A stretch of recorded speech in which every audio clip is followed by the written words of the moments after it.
حدیث متواترہ میں منقول ہے کہ مردوں میں سب سے پہلے جو ایمان لائے وہ علی ابن ابی طالب تھے اور عورتوں میں جناب خدیجہ بنت خویلد تھیں۔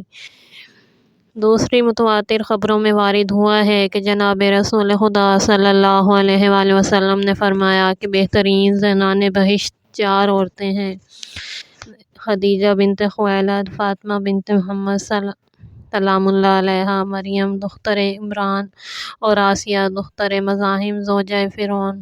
امام جعفر صادق علیہ السلام سے حدیث معتبر میں منقول ہے کہ ایک مرتبہ جناب رسول خدا گھر میں تشریف لائے تو دیکھا کہ جناب فاطمہ کو ڈانٹ رہی ہیں اور کہتی ہیں کہ اے خدیجہ کی بیٹی، تو یہ سمجھتی ہے کہ تیری ماں کو ہم پر کوئی فضیلت ہے، ہم پر اس کو کیا فوقیت ہو سکتی ہے، وہ بھی ہماری طرح ایک عورت تھی۔ جناب فاطمہ نے حضرت صلی اللہ علیہ وآلہ وسلم کو دیکھا تو رونے لگی۔ آپ نے شفقت سے فرمایا، پارہ جگر، تیرے رونے کا کیا سبب ہے؟ عرض کی، آپ کی بیوی نے میری مادر گرامی کا نام حقارت سے لیا ہے اور مجھے سرزنش کی ہے۔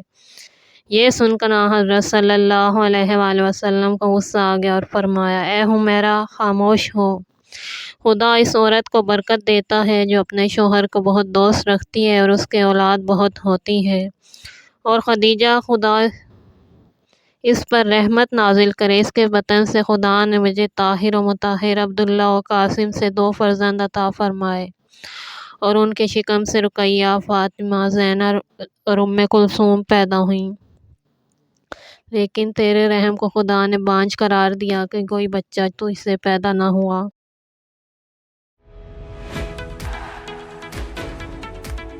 Hello to all and have a nice day. I hope all of you would be fine. We at MMP Associates are providing services offline in few cities of Pakistan and online all over the world. Our services include but not limited to accounting, bookkeeping, internal audit, financial statements, etc.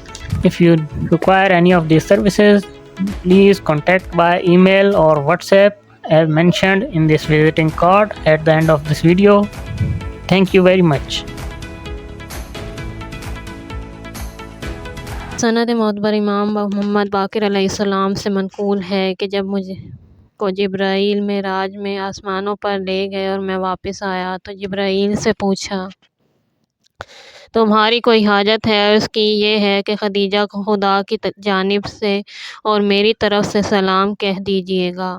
حضرت صلی اللہ علیہ وآلہ وسلم نے جب ان کو جبرائیل کا سلام پہنچا دیا تو وہ بولیں کہ خدا سلامتی کا مالک ہے، سلامتی اسی کے سبب سے اور اسی کی طرف سے ہے، اور جبرائیل پر سلامتی ہو۔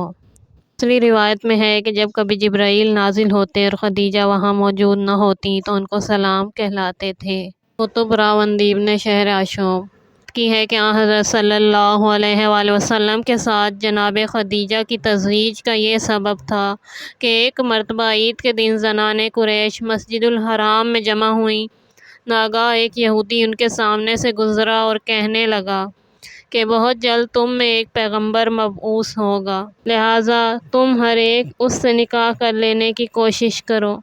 یہ سن کر عورتوں نے اس کو ڈھیلے مارنا شروع کیے، لیکن اس کی یہ بات خدیجہ کے دل میں جم گئی۔ اس کے بعد ایک روز جناب ابو طالب نے پیغمبر خدا صلی اللہ علیہ وآلہ وسلم سے کہا، اے فرزند، میں چاہتا ہوں کہ تمہارے لیے زوجہ کا انتظام کروں، مگر میرے پاس مال نہیں ہے۔ خدیجہ میری رشتہ دار ہیں اور مالدار بھی، ہر سال ایک جماعت کو اپنے غلاموں کے ساتھ تجارت کے لیے بھیجتی ہیں، تمہیں منظور ہو تو تمہارے لیے کچھ ان سے سامان تجارت حاصل کروں تاکہ تم بھی تجارت کرو اور خداوند عالم تم کو نفع کرامت فرمائے۔ حضرت نے فرمایا، بہت مناسب ہے۔ غرض جناب ابو طالب خدیجہ کے پاس گئے اور کہا کہ محمد صلی اللہ علیہ وآلہ وسلم چاہتے ہیں کہ تمہارے مال سے تجارت کریں۔ خدیجہ نے کہا، بہت خوب، اور بہت خوش ہوئیں۔ اپنے غلام میسرہ سے کہا کہ جس قدر مال تیری تحویل میں ہے محمد کے سپرد کر دے اور ان کی خدمت میں حاضر رہ، ہرگز ان کی نافرمانی نہ کرنا۔ غرض وہ تمام مال لے کر حضرت صلی اللہ علیہ وآلہ وسلم میسرہ کے ساتھ تجارت کے لیے شام کی جانب روانہ ہوئے۔ روایت خزینہ بن حکیم بھی جو جناب خدیجہ کے رشتہ دار تھے اس سفر میں حضرت کے ساتھ تھے، اور اس ہمراہی میں حضرت کی محبت ان کے دل میں بہت زیادہ پیدا ہو گئی۔ اثنائے راہ میں خدیجہ کے 2 اونٹ تھک کر گر پڑے۔ میسرہ حیران ہوا اور ڈرا کہ ان کا بار زمین پر گر جائے گا۔ وہ دوڑا ہوا حضرت صلی اللہ علیہ وآلہ وسلم کی خدمت میں آیا اور صورت واقعہ بیان کی۔ حضرت ان اونٹوں کے پاس آئے اور اپنا دست مبارک ان کے پیروں پر پھیرا۔ وہ اٹھ کھڑے ہوئے اور دوسرے اونٹوں سے زیادہ تیز چلنے لگے۔ خزیمہ نے یہ حال دیکھا تو حضرت سے اس کی محبت اور اعتقاد میں اور زیادتی ہوئی، اور حضرت کی خدمت و اطاعت میں پہلے سے زیادہ اہتمام کرنے لگا۔ جب یہ قافلہ شام کے نزدیک پہنچا تو ایک راہب کے دیر کے قریب قیام پذیر ہوا۔ حضرت صلی اللہ علیہ وآلہ وسلم ایک درخت کے نیچے رونق افروز ہوئے۔ قافلے کے تمام لوگ ہر طرف متفرق ہو گئے۔ وہ درخت مدتوں سے خشک پڑا تھا لیکن اسی دم سرسبز و شاداب ہو گیا۔ اس میں شاخیں اور پتیاں نکل آئیں اور پھل لگ کر لٹک گئے اور درخت کے چاروں طرف سبزہ رویدہ ہو گیا۔ راہب نے یہ حال دیکھا تو اپنے صومعہ سے تیزی کے ساتھ باہر آیا اور حضرت صلی اللہ علیہ وآلہ وسلم کی خدمت میں دوڑا۔ اس کے ہاتھ میں ایک کتاب تھی۔ وہ کبھی کتاب میں کچھ پڑھتا اور حضرت کے جمال مبارک کو دیکھتا اور کہتا کہ یہ وہی ہے، اس خدا کی قسم جس نے انجیل کو بھیجا ہے۔ خزیمہ نے راہب سے یہ کلمات سنے تو ڈرے کہ ایسا نہ ہو کہ وہ حضرت کو کوئی غضب پہنچائے۔ اپنی تلوار نیام سے نکالی اور پکار کر کہا، اے آل غالب، خبر لو۔ یہ سنتے ہی تمام اہل قافلہ ہر طرف سے دوڑ پڑے۔ راہب اپنے صومعہ میں بھاگ گیا اور دروازوں کو بند کر لیا اور چھت سے پکار کر بولا کہ لوگو، کس سبب سے میری اذیت پر تم لوگ آمادہ ہو رہے ہو؟